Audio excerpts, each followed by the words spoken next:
සුබ දවසක් වේවා ඔන්න සියලුම දෙනාටම. ජීවිතේ ජීවත් කරවන්න නම් අත්හදා බැලීම් කියන දේවල් ඕනිමයි. ඉතින් මේ කරිවිල වගාවත් අපි අත්හදා බැලීමක් කරපු වගාවක්. මොකද මෙහි සාමාන්‍යයෙන් කරිවිල කියන දේවල් හදන්න බෑ.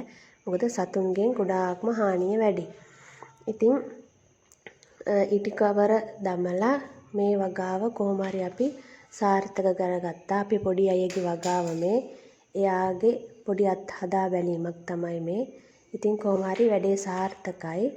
ඉතින් දැන් කරිවිල වගාවේ 4 වෙනි මුරයත් කඩන්න තමයි අපි ලෑස්ති වෙලා ඉන්නේ. අද කාලේ පවතින තෙල් මිල එක්ක බැලුවාම ඉතින් අපිට ගොවිතැනක් කරන එකත් හීනයක්. මොකද ඒ තරම්ම තෙල් පොහොර ගොඩක්ම මිලයි. ඉතින් මේ වගාවට ඉටිකොල දාපු නිසා අපිට තෙල් වැඩිය ගියේ නැහැ. ගමන් 3ක් හෝ 4ක් වගේ තමයි අපි තෙල් ගහලා තියෙන්නේ.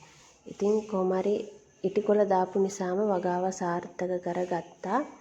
ඉතින් ඔයාලටත් මේ වගාව ගැන විස්තර දැනගන්න ඕනි නම් කමෙන්ට් එකක් දාන්න කියලා කියනවා.